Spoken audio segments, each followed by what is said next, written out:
মই ভাবো তিনি গগৈ তীব্ৰ প্ৰতিদ্বন্দ্বিতাৰ সন্মুখীন আমিবিলাক নাই আমাৰ কোনো প্ৰতিদ্বন্দ্বিতা নাই কিন্তু তিনি গগৈয়ে ইলেকশ্যনৰ লাষ্ট ভোটটো গন্তি হোৱালৈকে টেনশ্যনত থাকিব লাগিব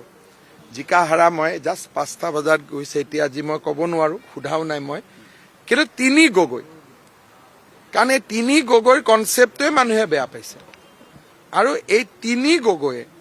শেষলৈকে তেওঁলোকে ইলেকশ্যনৰ লাষ্ট ভোটটো কাউণ্টিং হোৱালৈকে টেনশ্যনত থাকিব লাগে হয়তো 2000 ভোটত জিকিব পাৰে 2000 ভোটত হাৰিব পাৰে মই নকওঁ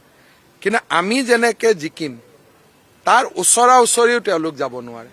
আমি গগৈ নোহোৱা মানুহবিলাকে যিটো ভোটত জিকিম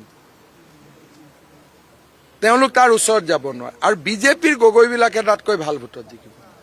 যদি তৰংগ গগৈ আৰু অখিল গগৈ মাৰ্জিন দেখে তৰংগ গগৈ বেছি ভোটত জিকিব যদি হিৰেণ গগৈ আৰু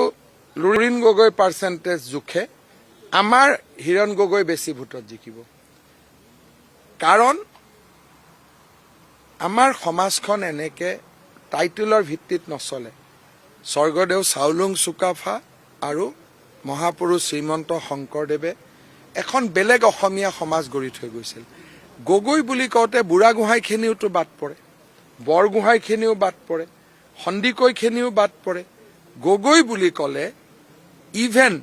আহোমৰ মাজতো যেন এটা বিভাজন আনিব খুজিছে গতিকে আপোনালোকে অলপমান ধৰক উৎসাহত থাকে কাৰণে তিনি গগৈ আপোনালোকৰ ভাল লাগে কিন্তু মোক ইলেকশ্যন কেম্পেইনত প্ৰত্যেকগৰাকী আহোম মানুহে কৈছে যে এইটো তেওঁলোকে বেয়া কাম কৰি আছে কাৰণ সুশান্ত বৰগোহাঁই ময়ূৰ বৰগোহাঁই তেওঁলোকে আহোম মানুহ নহয় নেকি এই যে এটা আপোনালোকে কালি যদি মই কৈ দিওঁ তিনি কলিতা এইটোতো মানুহে ভাল নাপায় তিনি শইকীয়া এইটোতো মানুহে ভাল নাপায় তিনি কোঁৱৰ যদি কয় যে হয় এইবাৰ অসমত খিলঞ্জীয়া অসমীয়া তিনিজন লগ লাগিছে তিনিজন পাহোৱাল আহোম লগ লাগিছে এইটো এটা বেলেগ কথা তিনিজন পাহোৱাল লাচিত লগ লাগিছে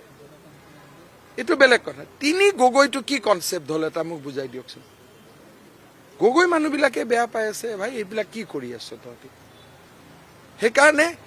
মই মোৰ মতেদি প্ৰতিদিন আৰু ডিৱাইয়ে তিনি গগৈক ডুবাই দিলে এইবিলাক কৰি